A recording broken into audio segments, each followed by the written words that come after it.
बिहार की सियासत में पिछले कई दिनों से एक अजब सी गर्माहट दिख रही थी। सरकार बदलने के साथ ही जुबानी जंग छिड़ गई थी। एक तरफ जहां तेजस्वी यादव खेला होने के दावे कर रहे थे, तो वहीं दूसरी ओर नीतीश कुमार की पार्टी जदयू के साथ ही बीजेपी के नेताओं ने भी आरजेडी और लालू परिवार के खिलाफ मोर्चा खोल रखा था। लेकिन गुरुवार को बिहार विधानसभा में कुछ अलग ही तस्वीर दिखाई दी। महागठबंधन के टूटने के बाद पहली बार आरजेडी सुप्रीमो लालू प्रसाद यादव और मुख्यमंत्री नीतीश कुमार का आमना सामना हुआ। पिछले कुछ दिनों से जारी सियासी तल्खी के बीच जब सीएम नीतीश और लालू यादव का एक दूसरे से सामना हुआ तो अलग ही तस्वीर नजर आई। नीतीश ने लालू को झप्पी दी तो वहीं तेजस्वी ने विधानसभा स्पीकर निर्वाचित हुए नंदकिशोर यादव के पैर छुए। ऐसे में सियासी गलियारे में चर्चा भी तेज हो गई है। आइए जानते हैं इस रिपोर्ट में।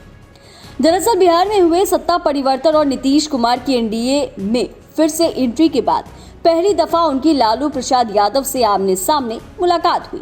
इस दौरान दोनों के चेहरों पर ना तो कोई खटास दिखी और ना ही कोई शिकन। दोनों नेताओं ने एक दूसरे का गर्मजोशी से मुस्कुराकर अभिवादन किया। मौका था राज्यसभा चुनाव को लेकर राजद के उम्मीदवारों द्वारा नामांकन दाखिल करने की प्रक्रिया का।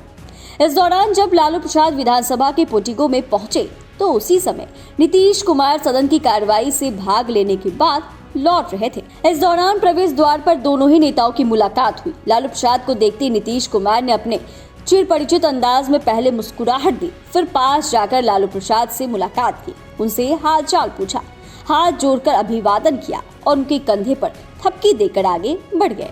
दोनों नेता एक दूसरे से बातचीत करते भी नजर आए और नीतीश के चेहरे पर मुस्कान भी थी। वहीं दूसरी ओर हाल के दिनों में बड़ी सियासी तल्खी के बीच तेजस्वी यादव ने बीजेपी नेता नंदकिशोर यादव का पैर छूकर आशीर्वाद दिया।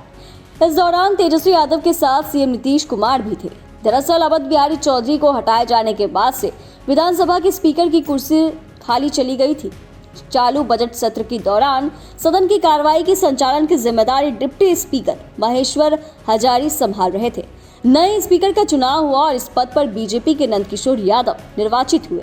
नए स्पीकर को परंपरा के मुताबिक नेता सदन यानी कि मुख्यमंत्री और विपक्ष के नेता आसन तक ले जाते हैं। नीतीश कुमार और नवनिर्वाचित स्पीकर नंदकिशोर यादव जैसे ही तेजस्वी के करीब पहुंचे, तेजस्वी ने झुककर नंदकिशोर के पैर छुए। इसके बाद सीएम नीतीश और तेजस्वी नवनिर्वाचित स्पीकर के साथ उनके आसन तक गए। बता दें कि नीतीश कुमार द्वारा महागठबंधन से अलग होने के बाद से अब तक राजद के नेताओं का बॉडी लैंग्वेज काफी सहज है और वो नीतीश कुमार पर आक्रामक तेवर अपनाने से भी बच रहे हैं। वहीं 12 फरवरी को विश्वास मत पर बिहार विधानसभा में चर्चा के दौरान तेजस्वी के भाषण में यह साफ झलक रहा था कि वह नीतीश कुमार से आहत है और प्रहार भी लगातार किया, लेकिन उनकी भाषा बेहद ही संयमित रही। खास बात यह भी रहा कि वह यह संदेश देते नजर आए कि तेजस्वी यादव के पास सारे विकल्प खुले हुए हैं। तेजस्वी यादव के तेवरों से यह चर्चा चल रही थी कि आरजेडी नीतीश और जदयू से गठबंधन के लिए दरवाजे खोले रख रही है। अब पटना से आई इन दो तस्वीरों से इन चर्चाओं को और बल मिल गया। हालांकि अटकलें जो भी हो, लेकिन नीतीश लालू की मुलाकात और तेजस्वी का विधानसभा स्पीकर नंदकिशोर यादव का पैर छूना सियासी तल्खी के बीच बहुत बड़ा मैसेज दे गया।